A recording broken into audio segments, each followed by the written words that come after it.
Hi everybody, happy Wednesday.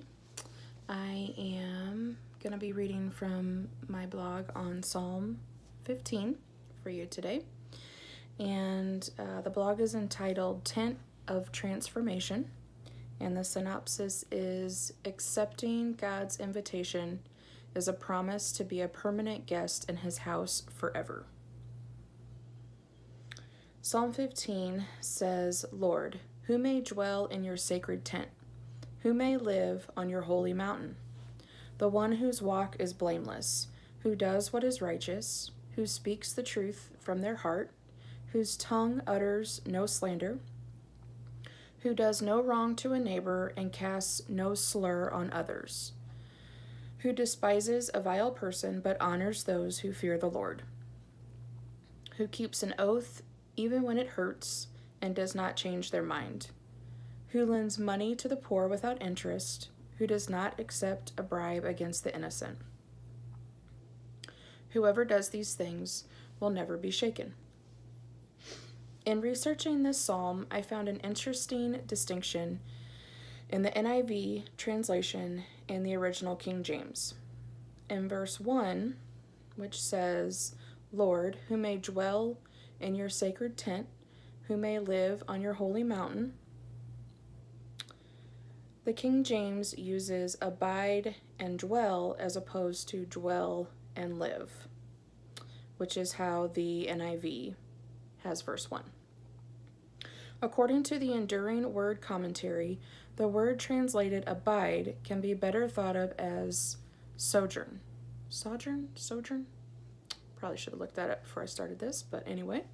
It describes a visit receiving the hospitality of a tent-dwelling host. This opening is understood in light of the customs of hospitality in the ancient Near East.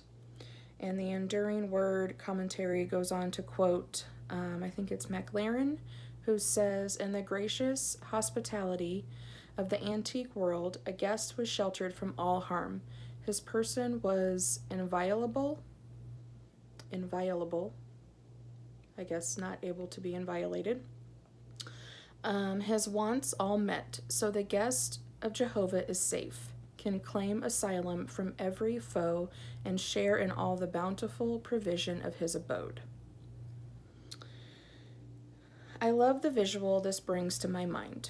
God pulling back the tent flap and beckoning me inside, providing me shelter from the dry and weary land I'd been trudging through, welcoming me into the safety of his presence, taking the burdens off my back, inviting me to sit at the table of his bounty, filling my plate with his goodness and mercy, giving me an overflowing cup of love and life to quench my never-ending thirst. This picture gives me a feeling of peace, contentment, and rest. David goes on in this psalm to answer the questions he's asked in verse 1. He lists out all of the attributes and the character of a person who can come before God. David's perspective is based solely on the old covenant of performance-based blessing and obedience based on following the rules set out in the Old Testament laws. I like this quote also from the Enduring Word Commentary. It is easy and proper to look at this list and see where we fall short. Yet seeing our sin in this psalm should drive us to Jesus. We see this whole psalm through the grid of the new covenant. We see Jesus as having perfectly fulfilled the requirements of the law and the standards of this psalm. We see that by faith his obedience is accounted as ours, and that we are being transformed into his image, so that the fulfillment of this psalm should more and more mark our life. And then my blog goes on to say, we don't have a list of rules to follow to be invited into the tent of God's presence. Jesus' work on the cross has opened the door for us, and the faith to accept what's being offered is all that's required for us to enter. We step over the threshold and are transformed, from a life adrift to stable and anchored. In this haven of hope, we find belonging, protection, fulfillment. We are permanent guests in God's house, and it's impossible for us to overstay our welcome.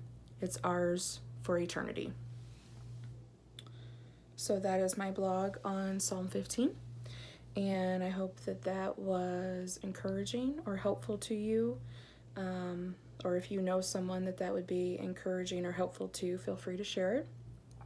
I will be back tomorrow with my blog on Psalm 16, and I hope everyone has a good rest of their Wednesday, and I will talk to you guys soon. Bye-bye.